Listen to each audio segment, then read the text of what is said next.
Movie Recap Tagalog here. Si Wansho, Jishong, Sunyo, Yaksu, at Kidong ay galing sa iba't ibang pinagmulan, ngunit may isa silang bagay na nag-ugnay sa kanila. Lahat sila ay nakatanggap ng mga transplant mula sa isang tao.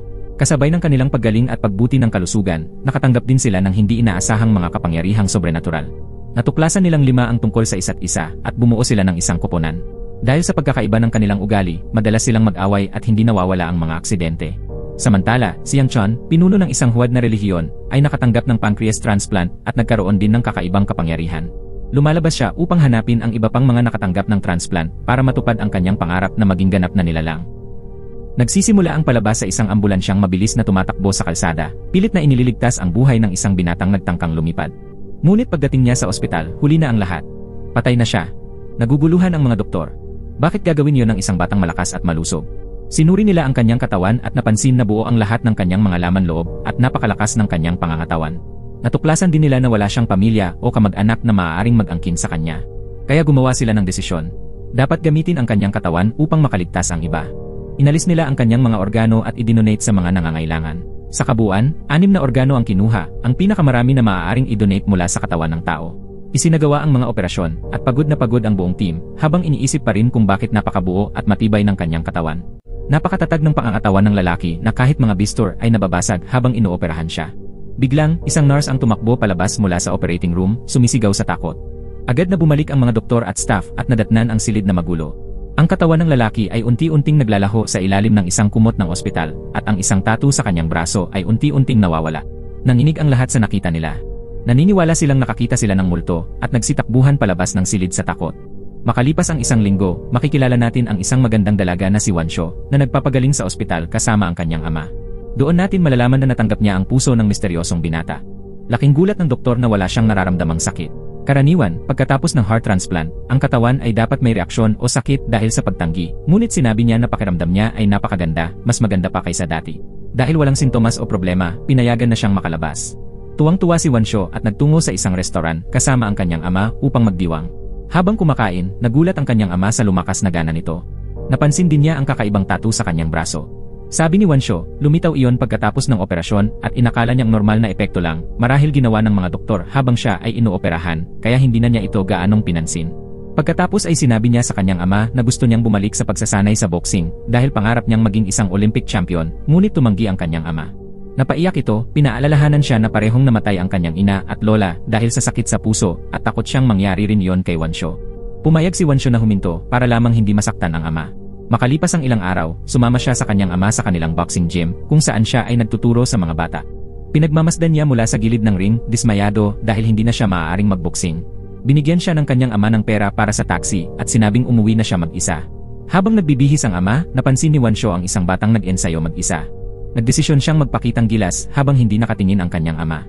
Tumalon siya at sinipa ang punching bag, ngunit laking gulat niya nang lumipad ito sa kabilang dulo ng gym at sumabog dahil sa tindi ng kanyang sipa.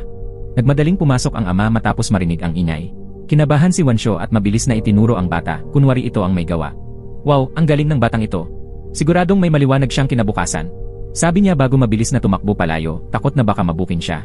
Nalilito sa bago niyang lakas, sinubukan niyang baliwalain ito, iniisip na baka sira lang ang punching bag. Maya-maya, nakita niya ang isang grupo ng mga estudyanteng babae na naglalakad ng sabay-sabay. Naramdaman niyang nag-isa siya kaya nagpa siyang tumakbo para gumaan ang pakiramdam. Ngunit biglang may kakaibang nangyari. Napagtanto niyang mas mabilis pa siya kaysa sa motorsiklo, natatakbo ang mahabang kalsada sa ilang segundo lamang. Lalo siyang namangha nang nagsimula siyang tumalon na parang isang superhero, hindi makapaniwala sa kanyang kakayahan. Tumakbo siya sa lungsod habang natatawa sa tuwa hanggang sa bigla siyang bumangga sa isang malaking sasakyan. Ngunit wala siyang galos. At nang muntik nang tumagilid ang truck, nahawakan niya ito at itinulak pabalik ng tuwid na ikinabigla ng driver sa nasaksihan. Samantala, makikita naman ang isang matandang lalaki na nagising mula sa koma na inabot ng 1 taon. Nagulat ang kanyang anak na babae. Umaasa kasi siyang mamamatay na ang ama para makuha niya ang lahat ng mamanahin. Ngunit ibinunyag ng lalaki na narinig niya ang lahat ng sinabi ng anak habang siya ay walang malay. Ngayon ay kumakain siya na parang isang binatilyo. Naiinis ang anak kaya nagtungo sa ospital upang kumprontahin ang siruhano na nag-opera sa ama. Doon niya natuklasan na ang lalaki ay nakatanggap ng pancreas mula rin sa parehong misteryosong donor na may kakaibang lakas. Ipinaliwanag ng doktor na walang nakakaalam na may taglay na sobrenatural na katangian ang donor. Kinabukasan, sinamahan ni Wansho ang kanyang ama papunta sa trabaho. Bago ito umalis, muli siyang pinayuhan na huwag masyadong magpagod sa pagtakbo para sa kaligtasan ng kanyang puso. Pagkaalis ng ama, agad tumakbo si Wansho sa isang mahabang kalsada upang subukan ang kanyang kapangyarihan. Bigla niyang naramdaman na may nanonood sa kanya. Isang misteryosong lalaki ang nakitang nagbi-video gamit ang kanyang cellphone.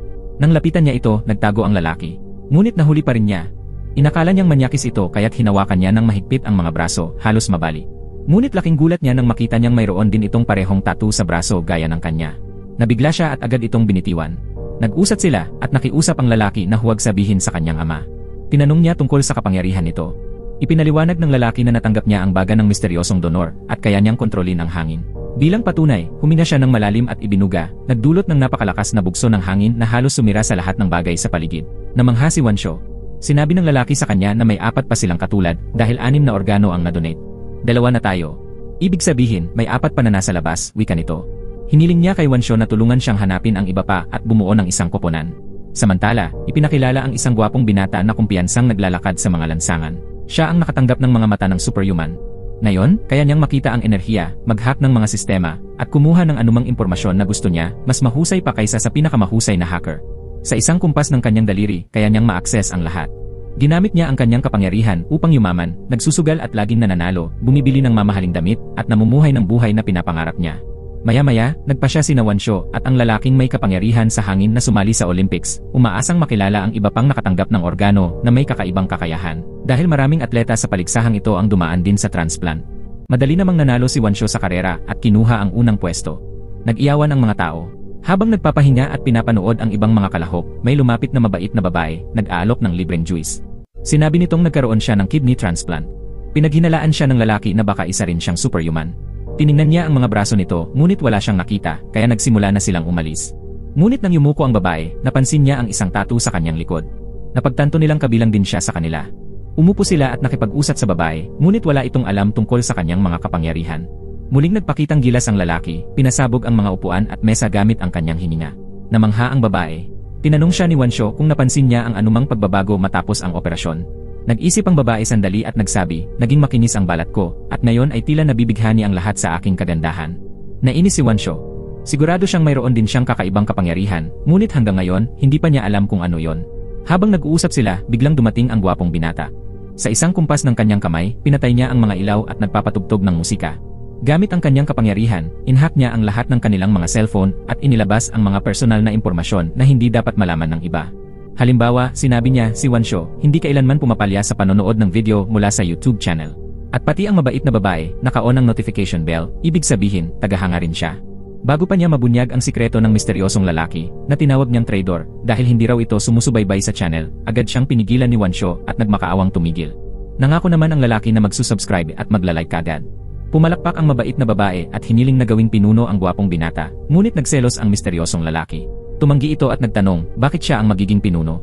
Mas bata siya sa akin at puro pagpapakitang gilas lang ang alam niya. Nagkunwari itong may mahalagang trabaho at nagtangkang umalis. Sarkastikong tanong ni Wansho, trabaho? 2 araw ka nang nakikipagpalaboy sa akin na wala namang ginagawa. Anong trabaho? Mayabang niyang ibinunyag na isa siyang manunulat ng mga kwento at nobela tungkol sa mga superhero. Ngunit nagtawanan lamang ang lahat dahil hindi siya sikat. Dahil sa hiya, ginamit niya ang kanyang kapangyarihan. Tinangay ang ilang papel sa paligid gamit ang hangin, at umalis ng galit, iniisip na mamamanhik ang iba para bumalik siya. Ngunit wala ni isa ang gumawa nito. Sumigaw lang si Wansho, at least bayaran mo ang pagkain. Pagkatapos ay lumipat ang eksena sa matandang lalaking may kapangyarihan, na naniniwalang siya ay pinili ng Diyos upang baguhin ang mundo at maging isang superhero. Lumitaw siya ng may dramatic na dating mula sa ilalim ng lupa habang nakaupo sa isang trono, nag-umapaw sa karisma. Dumating ang kanyang anak na babae kasama ang isang negosyanteng gustong makipagproyekto sa kanyang ama upang kumita ng milyon-milyon. Iniwan niya silang dalawa upang mag-usap, ngunit nagsimulang pagtawanan ng negosyante ang matanda, tinawag pa itong baliw. Umupo pa siya sa trono, bagay na ikinagalit ng matanda. Minura niya ito, tinawag na walang silbi. Tinangkang suntukin ng negosyante ang matanda, iniisip na mahina ito. Ngunit agad siyang sinunggaban ng matanda sa leeg, at biglang nanghina ang lalaki, para bang hinihigop ang kanyang lakas ng buhay. Kasabay nito, nagsimulang magmukhang mas bata at mas malusog ang matanda. Natuklasan niyang ang kapangyarihan niya ay sumipsip ng life energy ng iba. Upang makasiguro, itinapat niya ang kanyang kamay sa isang puno. Agad itong nalanta at namatay. Natawa siya ng malakas, alam niyang lalo siyang lumakas. Nagulat at natakot ang kanyang anak sa nakita. Pumunta siya sa ospital at hinanap ang doktor upang hingin ang katotohanan tungkol sa orihinal na donor na superhuman. Inamin ng doktor na 6 na organo ang itinanim sa 6 na tao, kabilang ang kanyang ama. Ngayon alam na niya na lahat ng nakatanggap ay tiyak na nagkaroon ng kapangyarihan. Inutusan niya ang kanyang katulong na hanapin ang mga ito upang nakawin ang kanilang mga organo at kamtin ang kanilang mga kakayahan para sa kanyang sariling layunin. Samantala, sa kanyang pabrika, isang manggagawa ang malubhang na sugatan. May isa pang manggagawang nagmamadaling tatawag ng ambulansya, ngunit dumating ang kanilang manager na may kaparehong tattoo. Ipinatong lang nito ang kanyang kamay sa sugatang tao at agad itong gumaling. Malalaman natin siya ang nakatanggap ng atay ng superhuman at ang kapangyarihan niya ay pagpapagaling. Ngunit bawat gamutan ay nakakapagod sa kanya at upang makabawi kailangan niyang uminom ng tubig. Mas maraming tao ang ginagamot niya, mas maraming tubig ang kailangan niya. Lumalaklak siya ng mga bote para lamang bumalik sa normal. Kinabukasan, naglalaro si Wansho at ang misteryosong lalaki gamit ang kanilang kapangyarihan. Bigla itong nabahing at hindi sinasadyang tinilapon siya palayo. Natakot ito, iniisip na patay na si Wansho. Ngunit mabilis itong bumalik na walang galos, pabirong sabi, dahan-dahan sa pagbabahing, grabe yon. Umupo sila at nag-usap. Tinanong siya ng lalaki tungkol sa kanyang buhay, at ibinahagi ni Wansho na dahil sa kanyang karamdaman, hindi niya natapos ang pag-aaral at palagi siyang nakakaramdam ng kalungkutan. Kaya gusto niyang bumuo ng isang grupo ng mga taong katulad niya. Naantig ang misteryosong lalaki, ngunit nagbabala, hindi lahat sa atin ay mabuti. May ilan na nagiging masama kapag nagkaroon ng kapangyarihan. Yung gwapong iyon, baka isa siya sa kanila. Huwag mo siyang pagkatiwalaan. Sinabi naman ni Wansho, ako ang magpoprotekta sa ating lahat. Inilahad niya ang kanyang kamay upang makipagkamay, ngunit halos mabali ang braso ng lalaki sa lakas niya. Biglang dumating ang mabait na babae at masiglang nagsabi, natuklasan ko na ang aking kapangyarihan. Ipinakita niya ang isang juice box at sumigaw, tada. Nagtitigan silang lahat, litong-lito. Ano bang klaseng kapangyarihan ito dapat? Naiinis siya, iniisip na siya lang ang may tattoo sa likod pero wala namang totoong kapangyarihan. Pinakalma siya ni Wansho, sinasabing baka lilitaw rin yon sa tamang oras. Biglang nagpadala ng mensahe kay Wansho ang gwapong lalaki, sinasabing nasa panganib siya at kailangan ng tulong. Malalaman natin na nahuli siya ng isang pinuno ng gang na nainis dahil tuwing pumapasok ang gwapong lalaki sa kanyang sugalan, lagi nitong nauwi ang lahat ng pera. Sa galit, dinukot siya. Natatakot at walang laban, ginamit ng gwapo ang kanyang kapangyarihan para ipadala ang lokasyon niya kay Wansho. Sakto namang dumating ang misteryosong lalaki at tuwang-tuwa ang gwapo hanggang sa nalaman niyang dumating lang ito dahil nagmamadaling pumasok sa banyo dala ng pagtatay. Dumating din sa wakas si Wansho. Hinarap niya ang gang at mariing sinabi na palayain nila ang gwapong lalaki, banta pang sinanay siya sa martial arts. Ngunit tinawanan lang siya ng pinuno ng gang. Habang palabas na ng banyo ang misteryosong lalaki, akmang aalis na, pinigilan siya ni Wansho. Kumuha siya ng straw mula sa mabait na babae, isinuksok iyon sa ilong ng misteryosong lalaki at inutusan siyang bumahing. Pagbahing niya, tumilapon ang mga tauhan ng gang palayo. Agad na hinila ni Wansho ang gwapong lalaki at nagtangkang tumakas, ngunit hinabol sila ng gang. Ginamit ni Wansho ang kanyang kapangyarihan para ihagis ang mga ito sa isang sasakyan, saka siya bumaybay sa kalsada ng buong bilis. Para silang nasa roller coaster. Samantala, inhack ng gwapong lalaki ang traffic system para malinis ang daraanan nila. Nagpatuloy sa matulin na pagmamaneho si Wansho, lumilipad sa mga humps nang biglang tumawag ang tatay niya. Kinabahan siya at nabitawan ang telepono. Nawala sa kontrol ang kotse at lumiko sa malindaan. Nagsisigawan ang grupo, tinatawag ang pangalan ni Wansho. Ginamit niya ang lahat ng lakas, tumalo ng mataas sa mga gusali, pumasok sa tunel na parang kidlat, nagdrift na parang profesional, at naipreno ang sasakyan bago pa bumangga sa pader. Ligtas na sila, ngunit nakahabol ang gang. Kumuha ng bote ng juice ang misteryosong lalaki, inihagis na parang granada, pinasabog ang sasakyan ng kalaban at lumikha ng usok para matakasan sila. Tumakas ang grupo sa isang eskinita, ngunit harang ang daraanan. Hindi na nakapreno si Wansho kaya bumangga sila sa isang restaurant. Pagod silang naupo at umorder ng tig-4 na pagkain para makabawi ng lakas. Sa labas, nagalit ang misteryosong lalaki sa gwapo dahil ginagamit nito ang kanyang kapangyarihan para magnakaw ng pera. Ngunit sumagot ng pabalang ang gwapo at ibinunyag ang lihim nito. Ninanakaw mo ang mga kwento ng ibang manunulat at pinalalabas mong iyo. Nilait pa niya ito bilang bigo, sinabing kung siya ang nasa kalagayan nito, kanina pa niya tinapos ang sariling buhay. Doon na nainis ang mabait na babae. Nang banggitin ang tungkol sa pagtatapos ng buhay, sumigaw siya, may mga bagay na hindi dapat binabanggit. Sinampal ng misteryosong lalaki ang gwapo sa galit. Nagalit din ang gwapo, nagpakawala ng kuryente, at naghanda silang dalawa para maglaban. Pumasok si Wansho para pigilan sila, pilit na pinapakalma ang sitwasyon. Magkakampi tayo, pakiusap niya. Ngunit winasak ng misteryosong lalaki ang kanyang puso. Sinabi nito, hindi ka kabilang sa amin. Dahil naawa lang ako sa iyo ng ilang araw, hindi ibig sabihin pamilya ka na namin. Itinulak niya si Wansho palayo at naghanda para salakayin ang gwapong lalaki, pero aksidente niyang tinamaan ang mabait na babae, dahilan para matumba ito sa sahig. Naluha ito at sumigaw, nakakaawa kayong lahat. Pagkatapos ay lumakad palayo, tuluyang nagpasya na iwan ang grupo. Malungkot na nagkawatak-watak ang koponan, kanya-kanyang lakad ang lahat, at naiwan si Wansho na mag-isang umiiyak. Umuwi siyang wasak ang puso, dahil sa kaibuturan niya, matagal na niyang hinangad ang pagkakaroon ng mga kaibigan. Pagdating niya sa bahay, nadatnan niyang naghihintay ang kanyang ama. Galit at nag-aalala ito. Sinabi niyang hinanap niya si Wansho sa lahat ng ospital at tinanong kung ano ang ginagawa niya kasama ang mga kaibigan ng ganoon kalit. Ngunit bumigay si Wansho at napaiyak, wala akong kaibigan. Sinisi niya ang ama sa palaging pagkulong sa kanya sa bahay, hindi siya pinapapasok lumabas gaya ng ibang kababaihan na kaedad niya. Sinigawan niya itong palagi siyang pinapasuot ng pulseras para bantayan ang tibok ng puso at itinali siya na parang aso sa hawla. Umalis siyang umiiyak at labis na naapektuhan ang ama sa kanyang mga salita. Napagtanto ng ama na baka sobra siyang naging protektado. Kinabukasan, ipinakita ang anak ng matandang lalaki na nanonood ng video ni Wansho at ng kanyang mga kaibigan habang tumataka sa gang. Natanto niyang may kapangyarihan silang lahat at nagpa siyang hulihin sila. Iniutos niya sa doktor na ihanda ang mga eksperimento para makuha ang kanilang mga kapangyarihan.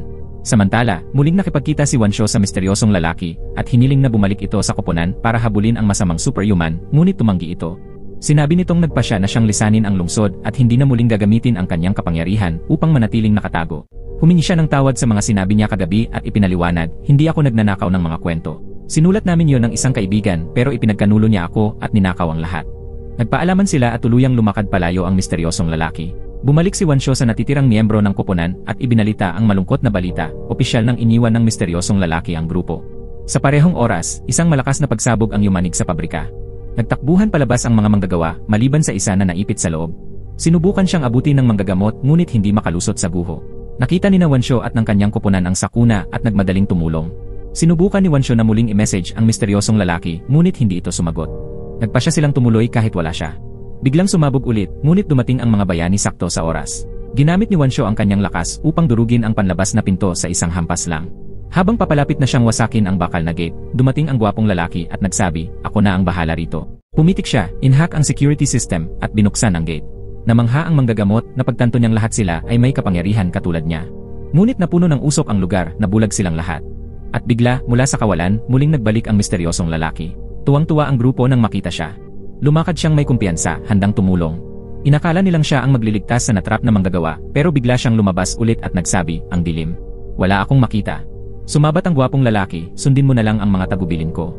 Ako ang gagabay sa'yo." Ngunit imbes na makinig, nakipagtalo ang misteryosong lalaki. "Akala mo ba susunod ako sa mga utos mo ngayon?" Singhal niya. "Sino ka ba para mag-utos?" Sa unang pagkakataon, nawalan ng pasensya ang mabait na babae. Sumigaw siya ng napakalakas kaya natahimik ang lahat at sinunod ang kanyang utos. Ipinilit niyang magtulungan sila. Pumasok siya kasama ang misteryosong lalaki, habang ginagabayan sila ng gwapo mula sa labas, sinasabi kung saan sila dapat dumaan. Sa wakas, naabot nila ang manggagawa at nailabas bago pa tuluyang gumuho ang gusali. Ngunit walang malay ang manggagawa at nanganganib ang kanyang buhay. Dumating na ang sandali ng manggagamot. Ipinatong niya ang kamay niya sa manggagawa at matagumpay itong pinagaling. Napagtanto ng grupo na isa rin pala siyang may kapangyarihan. Pero matapos ang pagpapagaling, bumagsak siya sa pagod. Nangailangan siya ng tubig. Tumakbo ang gwapong lalaki para kumuha, ngunit natagalan ito. Sa takot, hinawakan ng mabait na babae ang kamay ng manggagamot habang umiiyak. Nakiusap siya sa misteryosong lalaki na tumulong at biglang nagliwanag ang kanyang tattoo. Nailipat niya ang enerhiya mula sa misteryosong lalaki patungo sa manggagamot at muling nabuhay ang lakas nito. Nagulat ang lahat. Sa wakas, naunawaan nila ang kanyang kapangyarihan, siya ang baterya, ang energy link ng grupo. Bumuhos ang kanyang kaligayahan dahil natuklasan na rin niya ang kanyang kakayahan. Inalalayan nila ang nailigtas na manggagawa at nagmadaling lumabas bago pa muling sumabog ang gusali, ngunit napansin nilang hindi pa nakakalabas ang gwapong lalaki. Ipinakita siyang sinusubukang tumakas, ngunit nang makita ang mga kable ng kuryente, napatigil siya. Bumalik ang isang alaala. Bata pa siya noon nang siya'y makuryente. Tumakbo palayo ang kanyang mga kaibigan at iniwan siyang mag-isa. Doon nagsimula ang takot niya sa kuryente. Nasira ang kanyang mata at matapos ang operasyon, doon niya nakamtan ang kanyang kapangyarihan. Ngunit ngayon, nawala ang kanyang kontrol, kinabahan, umiyak at hindi makagalaw.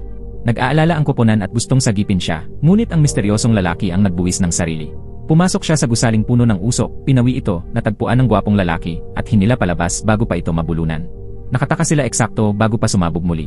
Maya-maya, nagtipon silang lahat sa isang restauran. Nagpasalamat ang manggagamot at nilibre sila ng pagkain. Ipinakilala niya ang sarili at ibinahagi ang kanyang kwento. Nagkaroon din siya ng operasyon, at mula noon, nagkaroon siya ng kapangyarihang magpagaling. Simula ngayon, sabi niya, kung may masugatan sa inyo, huwag na kayong pupunta sa ospital. Ako na ang gagamot sa inyo, libre pa. Iminungkahi ni Wansho na pumili silang lahat ng hero name batay sa kani-kanilang kapangyarihan, gaya sa mga pantasyang kwento. Naging Bluetooth ang gwapong lalaki dahil kaya niyang i-hack ang mga device. Si Wansho naman ay rocket para sa kanyang bilis. Ang mabait na babae ay naging battery dahil siya ang nagbibigay ng enerhiya sa kanila. Nagtawanan sila, nagbibiruan, at sinubukan ang kani-kanilang mga kapangyarihan habang nag-enjoy sa oras na magkasama. Sa unang pagkakataon, nagsimula na silang maramdaman na para silang isang tunay na pamilya. Masayang umuwi si Wansho. Sa wakas, mayroon na siyang mga tunay na kaibigan. Pagdating sa bahay, nadatnan niyang inaayos ng kanyang ama ang kotse, nahihirapan sa gulong. Tahimik na ginamit ni Wansho ang kanyang kapangyarihan para tulungan siya nang hindi nito namamalayan. Inakala ng ama na siya mismo ang nakaluwag ng gulong at sinabi, "Kita mo, malakas pa rin ang tatay mo. Huwag kang mag-alala. Lagi kitang poprotektahan. Kapag nasa panganib ka, tawagin mo lang ako. Dadating ako agad." Kinabukasan, bumisita ang matandang may kapangyarihan sa pabrika upang makilala ang mga manggagawang nailigtas. Nagpasalamat siya sa manggagamot at nakipagkamay, ngunit napansin ang tato nito. Naunawaan niyang isa rin pala itong superhuman. Tinanong niya ang pangalan at ilang detalye, pagkatapos ay umalis na may masamang ngiti, halatang may binabalak na mapanganib. Maya-maya, dinakip ng anak ng matanda ang manggagamot at kinaladkad papunta sa ospital para sa eksperimento. Itinali niya ito ng walang anesthesia, determinado na kunin ang kapangyarihan nito. Kitang-kita ang kanyang pagkabaliw. Biglang dumating ang matanda at inutusan siyang huminto. Lumapit siya sa manggagamot at sinubukang sipsipin ang enerhiya nito sa pamamagitan ng paghawak sa kanyang leg, ngunit walang nangyari. Nabigla siya. Napagtanto niyang hindi gumagana ang kanyang kapangyarihan laban sa kapwa niya may kakayahan. Sinubukan niya ito sa isang nurse at gumana. Sinipsip niya ng buo ang lakas ng nurse. Para maagaw ang kapangyarihan ng manggagamot, inutusan niya ang doktor na ilipat ang bahagi ng atay ng manggagamot sa kanyang katawan. Dahil sa takot, napilitan ang doktor na sumunod at nagsimula ang operasyon. Ngunit nagalit ang anak ng matanda nang mabigo ang kanyang plano. Inutusan niya ang kanyang alalay na hulihin ang natitirang mga superhuman ngayong araw din upang malaya siyang makapagsagawa ng eksperimento sa kanila. Sumunod ang alalay at umalis kasama ang gang. Inabangan nila ang misteryosong lalaki, tinakpan ang kanyang mukha ng tela at nawalan ito ng malay. Pagkatapos, pinuntirya nila ang ating bidang si Wansho. Agad siyang naghanda upang lumaban, ngunit nakita ng kanyang ama ang pangyayari at tumakbo papalapit. Ang iniisip niya, ano to, binubuli ba nila ang anak ko? Nag-init ang ulo niya at sinabi, "Huwag kang mag-alala. Poprotektahan kita. Tumago ka lang sa likod ko, anak." Isinuot niya ang kanyang boxing outfit, tumayo sa harapan ng anak at binalaan ang mga kalaban. "Kung sino man ang humawak sa anak ko, pagsisisihan niya. Babasagin ko ang mukha niyo." Sumugod siya sa gang pero lumipad ang kanyang sapatos, nadapa siya halos at nagtawanan ang mga kalaban. Sinamantala ni Wansho ang pagkakataon at ginamit ang kanyang kapangyarihan, agad na tinalo ang dalawang kalaban sa loob lamang ng isang segundo nang hindi man lang ito namamalayan ng kanyang ama. Mabilis siyang bumalik sa pwesto bago pa siya lingunin. Namangha ang ama sa nangyari at inakalang siya mismo ang gumawa noon. Cheer na cheer si Wansho, hinihikayat ang kanyang ama na ituloy lang. Muli itong sumugod at habang nasa unahan siya, lumaban naman si Wansho mula sa likuran, tinatamaan isa-isa ang mga kalaban. Isang malakas na suntok ang pinakawalan niya na nagpahagi sa isa, pagkatapos ay mabilis siyang bumalik sa kanyang pwesto at nagsabi, "Ayos iyon, Dad, tuloy mo lang." Natakot hanggang sa kapangyarihang nasasaksihan nila, kaya umatras sila. Nalito ang ama niya, bakit sila takot sa maliit kong anak na cute? Bigla na namang umatake ang gang. Sinubukan silang harangin ng ama, pero tumalon si Wansho sa harap niya, itinulak palayo ang mga kalaban, at nakipaglaban sa kanila lahat. Pinaghahagis niya ang mga ito sa ere, habang naniniwala pa rin ang kanyang ama na siya mismo ang gumagawa noon. Maging ang ama niya ay binuhat ni Wansho, pinaikot sa ere, at gamit ang kanyang bilis, nilampaso ang buong grupo. Agad siyang bumalik sa kanyang pwesto bago ito makalingon. Nakangiting matagumpay ang kanyang ama, "Kita mo? Sabi ko sa'yo, malakas pa rin ang tatay mo. Kung may mangahas na manggulo sa'yo, sabihin mo lang, darating ako agad." Ngumiti ng matamis si Wansho, "Salamat, Dad, ikaw ang pinakamagaling." Pinabayaan niya itong mag-enjoy sa sandali nang hindi nalalaman ang totoo. Samantala, ipinakita ang iba pa niyang kaibigang may kapangyarihan, nakakulong sa isang tagong pasilidad sa ilalim ng lupa. Ang baliw na kontrabida ang may pakana, sumisigaw sa doktor na simulan na ang eksperimento sa kanila. Sinabi niyang wala ng silbi ang kanyang ama, matanda na ito at malapit ng mamatay. Ngunit mumisi ang doktor, "Matanda. Dapat makita mo siya ngayon." Naglakad siya papasok at laking gulat nang makita ang kanyang ama, bata ulit, guwapo, at malakas. Nataranta siya, hindi makapaniwala sa nakikita. Nagpa siya ang kontrabida na subukan ang kanyang bagong lakas. Tumayo siya sa harap ng salamin, sinuntok ito, at napanood na agad gumaling ang sugat. Tuwang-tuwa siya. Taglay na niya ngayon ang kapangyarihan ng manggagamot. Nangako siyang kukunin pa ang natitirang mga laman loob ng iba para maging pinakamakapangyarihang tao sa buong mundo. Ngunit palihim na nagbabalak laban sa kanya ang kanyang anak. Inutusan niya ang kanyang alalay at mga gwardya na hulihin at gawing eksperimento ang ama, ngunit nakita ito ng kontrabida bilang perpektong pagkakataon para subukan ang kanyang lakas. Isang suntok lang at lumipad ang isa sa kanila. Nagulat ang lahat sa kanyang kapangyarihan at natakot. Tumakbo sila, ngunit hinablot niya silang lahat at pinadapa sa sahig. Samantala, nakakulong pa rin ang gwapong lalaki sa pasilidad. Gusto niyang gamitin ang kanyang kapangyarihan, ngunit nakatali ang kanyang mga daliri. Kaya nakaisip siya ng plano. Inalis niya ang kanyang sapatos at ginamit ang kanyang mga daliri sa paa para i-unlock ang pinto.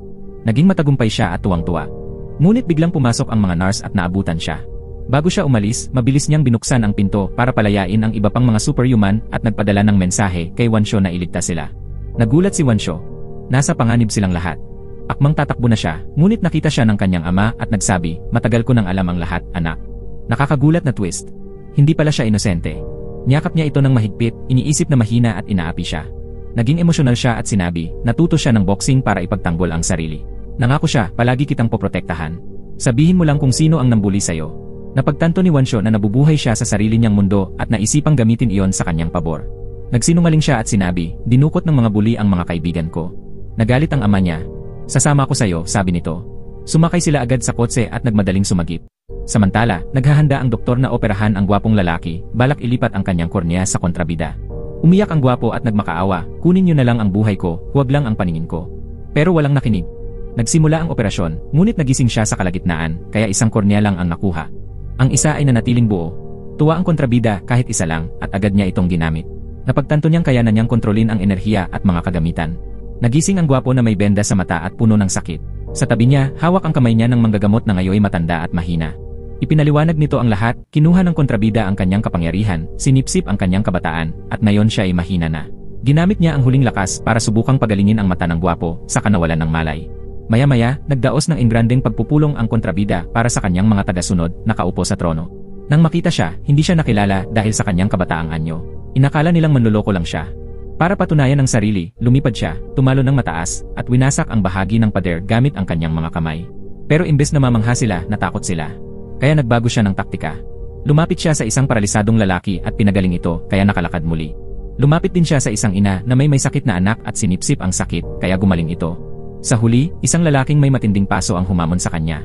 Inabsorb ng kontrabida ang mga paso, lumipat sa kanyang katawan, pero nang uminom siya ng tubig, nawala ang mga sugat. Sigawan ng papuri ang nakuha niya, kumbinsidong dakila siya.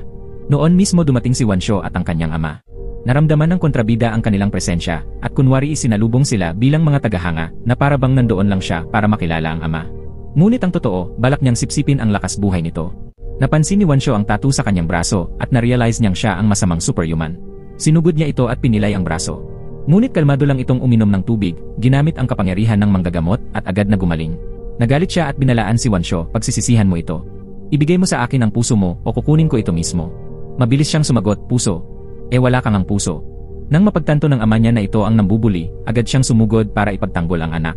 Isinuot niya ang gamit sa boxing, handang patayin ito. Pero pinigilan siya ni Wansho, hinawakan ang braso niya at binalaan, hindi mo siya kaya. Lampas na ito sa kakayahan mo. Hindi sinasadya, nakapagpakita siya ng kaunting lakas, kaya bahagyang nasaktan ang ama. Biglang dumating ang mabait na babae at ang misteryosong lalaki, nakatakas na sila.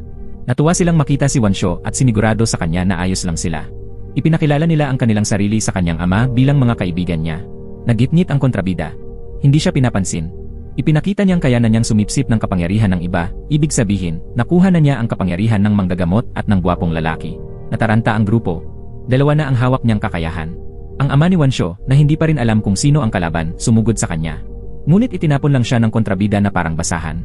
Dali-daling sinalo siya ni Wansho at siya ang tumanggap ng atake, dahilan para mawalan siya ng malay. Lumitaw bigla ang kontrabida sa kanyang likuran at pinatalsik siya. Na-realize ni Wansho, mabilis din siya, tulad niya. Nagpasya siyang tapusin na ito.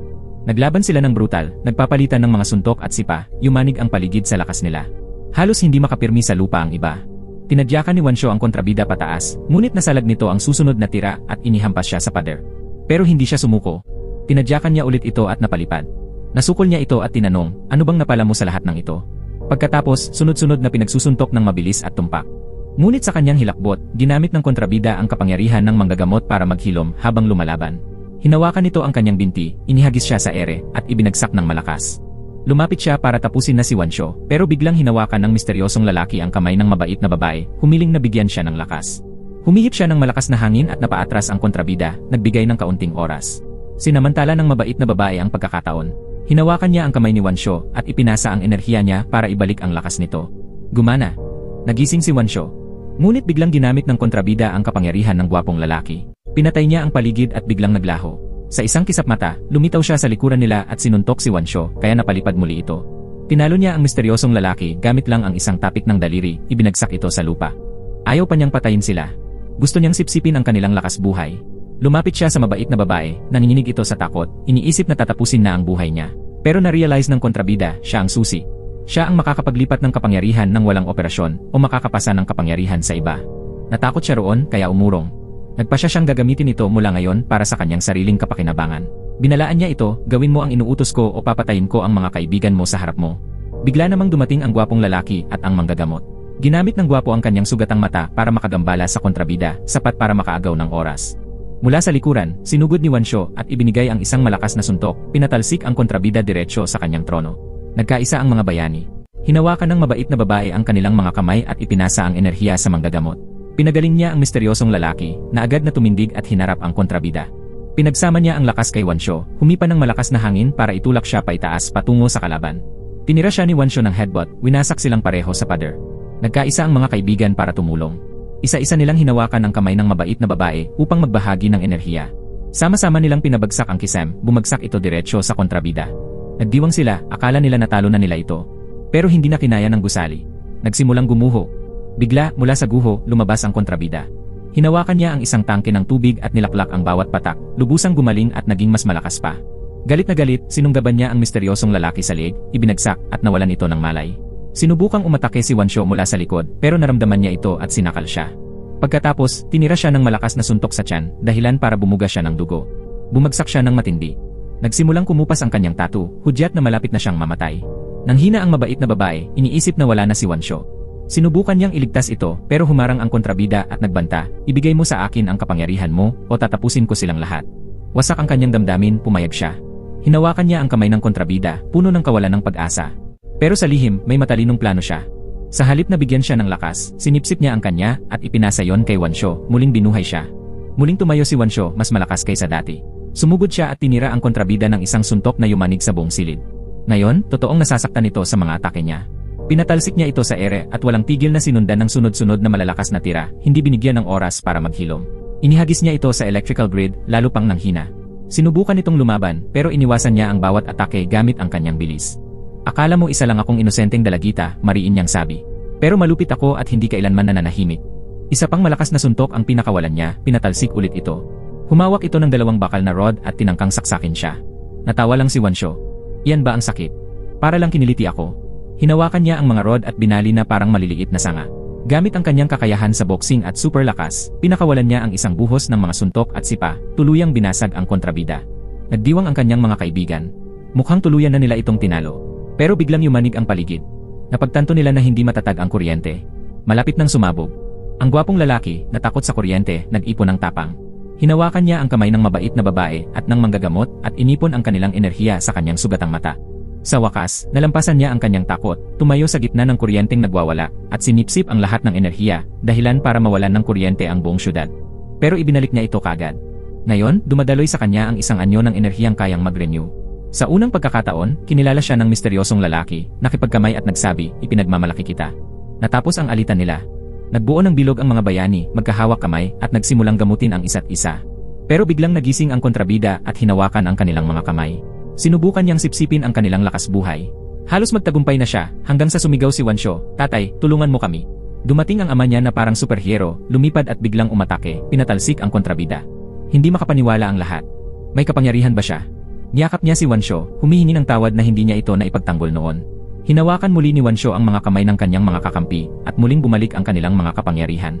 Muling sumugod ang kanyang ama, ngunit napatigil nang makita ang kontrabida. Ngayon ay matanda na ulit ito, mahina at walang kapangyarihan. Napagtanto ni Wansho na sinipsip na niya ang lahat ng lakas nito. Lumapit ang manggagamot, naawa at handa sanang tumulong. Pero hindi nagsisisi ang kontrabida. Sinubukan pa rin niyang sipsipin ang buhay ng manggagamot. Napuno ito ng galit at nagdesisyong hayaan na lang siyang mamatay. Ginamit ng gwapong lalaki ang kanyang kapangyarihan, pinitik niya ang kanyang kamay, at napilitang maupo ang kontrabida sa kanyang trono, inilantad sa harap ng kanyang mga tagasunod. Nagulat ang lahat nang makita ang kanyang tunay na anyo, mahina, payat, at walang kapangyarihan. Nalaman nilang isa pala siyang manloloko na niloko sila. Tapos na ang labanan. Natalo ang kontrabida. Bago magdiwang, nagmungkahi ang mabait na babae, pumili tayo ng pangalan para sa team. Nag-isip silang lahat hanggang sa sinabi ni Wansho, paano kung High Five o The Five Supers? Gustong-gusto ito ng lahat. Nagkasundo sila. High Five ang pangalan. Sa kanilang unang misyon bilang isang grupo, nagtungo sila sa ospital at pinagaling ang rescuer na matagal nang nakoma. Laking gulat ng asawa nang magising ito. Umiyak siya, niyakap ang asawa at nagpasalamat sa kanila. Ngumiti ang manggagamot at sabi ng mabait na babae sa asawa, kapangyarihan niya ang nagpagaling. Nagpasya ang mga bayani na mananatili silang magkaibigan magpakailanman, lalaban sa kasamaan, at magpapalaganap ng kapayapaan sa buong mundo. At dito nagtatapos ang pelikula. Shout out kay Marco Barquilla at kay Sandro, Movie Recap. Maraming salamat sa panonood. Hanggang sa muli, paalam.